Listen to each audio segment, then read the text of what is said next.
मैं और मेरे दोस्त एक स्कूल में एक ही क्लास में पढ़ते थे। हमारे घर वो घूमने आता था, उनके घर में घूमने जाता था। साथ में खेलते थे, साथ में होमवर्क करते थे।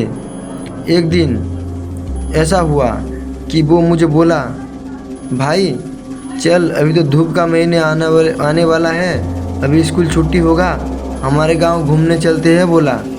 तो मैं बोला मेरी मम्मी से पूछूंगा, उसके बाद मैं तुम्हें बोलूँगा। उसके बाद स्कूल छुट्टी हुआ, मैं घर गया।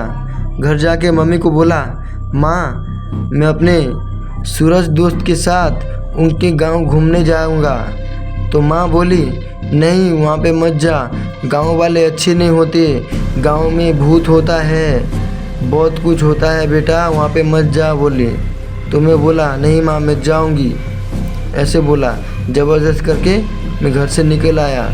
बैग में बिस्किट, कोलगेट ब्रश, साबुन, शैम्पू सब कुछ पकड़ा और मेरे दोस्त के साथ उसके गांव चला आया।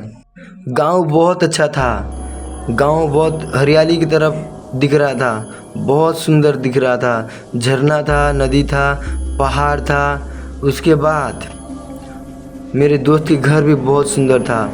4 रूम था, एक ठो बाथरूम था, एक ठो किचन रूम था, एक ठो बेडरूम था और 2 रूम में वो एक तो गेस्ट रहने वाले थे और एक जगह पे हम।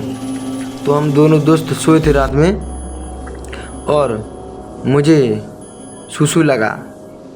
तो मैं उठ के जब जा रहा था तब बाथरूम से एक आवाज़ आया, करके आवाज़ आया। तो मैं डर गया, ये क्या आवाज़ हो रहा है। उसके बाद मैं देखने गया तो वहाँ पे कोई रो रही थी।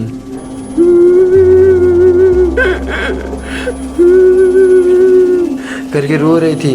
तो मैं देखने लगा तो वहाँ पे कोई नहीं था। उसके बाद मैं कबाड़ बंद कर दिया।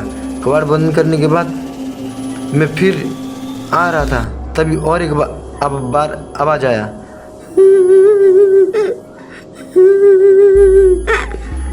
तभी मैं पूरा बहुत डर गया।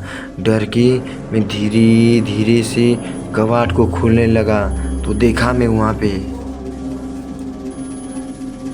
एक लड़की की सर कटा हुआ था। वो खून से लथपथ हो के रो रही थी। मैं देख के दौड़ते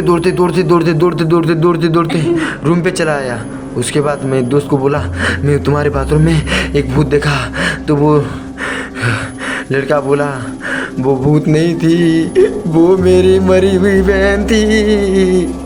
तो मैं डर गया। उसके बाद जैसे तैसे करके भी मैं रात काटा और सुबह हुआ तो मैं अपना बैग, बुढ़िया बिस्तर बैग पकड़ के अपना गांव चला आया, अपना घर चला आया।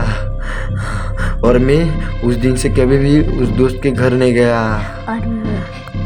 और मुझे पता चल गया कि गांव में बहुत से भूत होते हैं और मेरी माँ सही कह रही थी।